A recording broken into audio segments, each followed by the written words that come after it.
සුබ දවසක් කට්ටියටම. එහෙනම් මේ අද අපි කතා කරමු මේ හරියටම ඇන්තූරියම් ඵලයක් මේ හදාගන්නේ කොහොමද කියලා. ඉස්සෙල්ලාම පොඩ්ඩක් ඇන්තූරියම් ගැන කතා කරමු.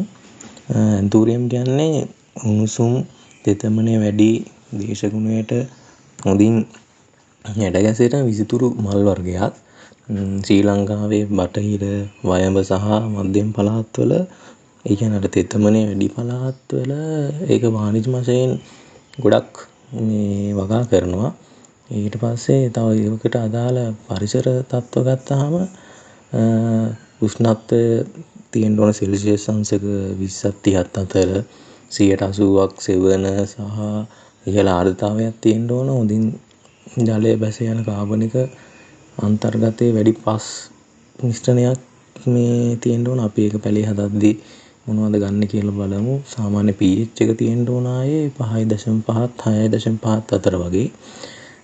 ඊට පස්සේ මේකේ ප්‍රයෝජන වගේ අපි ගත්තාම අපිට ලංකාවේ ඇතුලේ එහෙම අපිට ගන්න පුළුවන් සාමාන්‍ය එක මේ කියන්නේ වැඩි භූමි ප්‍රමාණයකින් ගොඩක් පැල අපිට ලබා ගන්න පුළුවන්.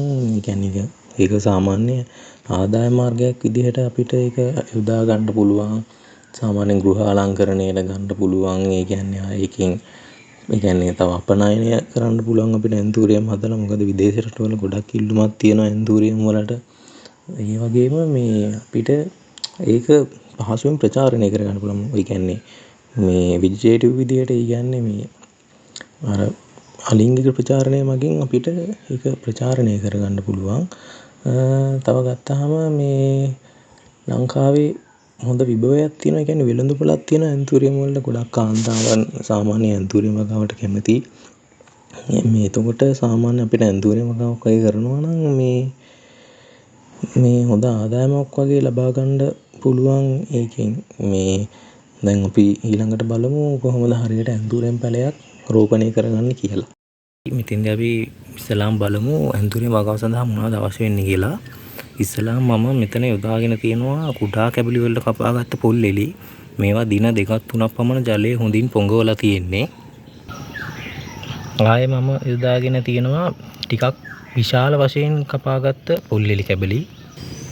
මෙතෙන්දී මම යොදාගෙන තියෙනවා ඇන්තූරියම් පැලයකින් ඒ කියන්නේ මෞෂාකයකින් ලබාගත් කුඩා ඇන්තූරියම් පැල. කුඩා පැල කියන්නේ මේ දෙකකින් කියන්නේ මෞෂාකයෙන් වෙන් කරගත්ත පැල යොදාගෙන තියෙනවා. ඒවා පොඩ්ඩක් හොඳ පැල වෙන්න ඕන, පොඩ්ඩක් නිරෝගී පැල වෙන්න ඕන. ඒ කියන්නේ කෘමි හානි වලින් හරි ලෙඩ වලින් හරි තොර වුණ හොඳ පැලයක් අපි තෝරගන්න ඕන ගුණාත්මක වගාවක් ලබා ගැනීම සඳහා. අපි මෙතෙන්දි ගන්න පොල් එලි කැබලි දවස් 2ක් 3ක් පමණ හොඳට ජලයේ පොඟව ගන්න ඕනේ. එතකොට මේ අපිට බලා ගන්න පුළුවන් මේ වතුර වල හොඳ කහ පැහැයක් තියෙනවා. මේ ඒ කියන්නේ කහට පැහැයක් වගේ පාටක් තියෙනවා. මේක හොඳට පොඟව ගත්තාම කියන්නේ පල් කරගත්තාම අපි මෙතෙන්දි පතුර සිදුරු තියෙන මල් බඳුනක් යොදා ගන්න ලබනවා.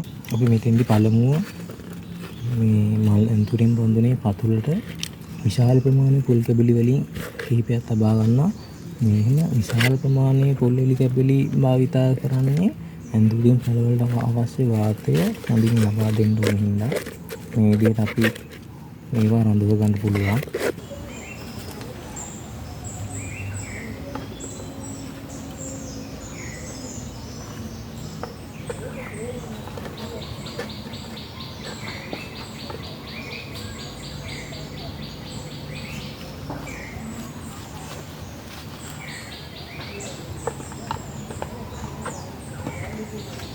ඊට පස්සේ අපිට පුළුවන් කුඩා ප්‍රමාණයේ පොල් එලි කැබලි ඇන්තූරියම් පෝච්චි අතුර ගන්න.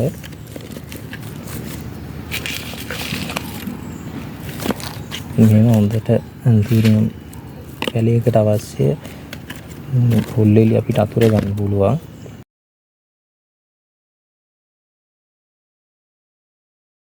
ඊට පස්සේ අපිට පුළුවන් ගුණාත්මක පැලයක් අරගෙන ඒක මේ ඇන්තූරියම් මල් බඳුනේ අපි මේ වතුරගත්ත පොල් එලි වල මුල් හොඳින් මේ පොල් එලි අතර විසිරව යන පරිදි මෙන්න මේ ආකාරයට මේ අපිට පුළුවන් මේ ඇන්තූරියම් පැලේ බඳුනේ ස්ථාපිත කරගන්න.